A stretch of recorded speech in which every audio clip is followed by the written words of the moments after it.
Guys, simula nag-vlog ako, ang dami ko na-collect ng mga pabango. Yan, mga bigay lang yan Tapos meron pa nagbigay guys. Isang oras yung biyahe niya para lang ibigay sa akin. Ito guys, Kasi sabi niya bago lang yung perfume nila. So, sabi niya i-review ko raw. So ngayon guys, i-review natin to guys Ito yung pabango na binigay niya. Isang din tsaka isang zero gravity. Unahin natin itong buksan guys, yung zero gravity. Kita nyo naman guys, bote pa lang Napaka-elegante na. Meron siyang citrus, amber, fresh spicy habang tumatagal, tumatapang, lavender, may pagka-powdery ang amoy. Kaya talaga kumakapit siya sa balat. Habang tumatagal, pag sa balat mo siya yung parang pag pinapawisan ka, mas lalong bumabango.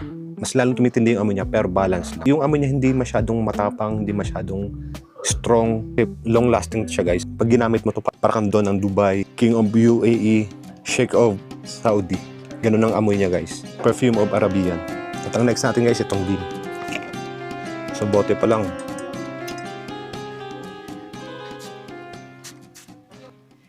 So nung amoy guys, meron siyang amber, vanilla, touch of powder, warm, spicy habang tumatagal. Alam mo yung pag sa aircon ka, kumakalat yung amoy niya.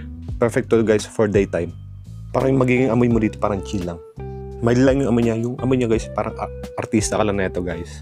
Guys, kung gusto niyo fragrance like Arab, eto na yun guys. Introducing the newly launched perfume in Saudi, Jumi Race.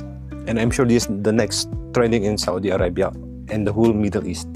In all Saudi, free delivery sila, tapos naka 20% discount sila. So, from original 104 riyal, magiging 84 riyal na lang siya at free delivery pa. So, kung gusto niyo nito guys, ilalagay ko lang ang link dito at ang kanilang contact number. So, maka-order rin kayo niyan guys sa online dito. Ilalagay ko rin dito guys sa screen. So, talagang napakabango guys. Kung gusto niyo mag-amoy artista guys, itong gamitin niyo. Din. Kung gusto niyo maging Don of Dubai, Sheikh of Saudi, and King of UAE, itong gamitin niyo. Zero gravity.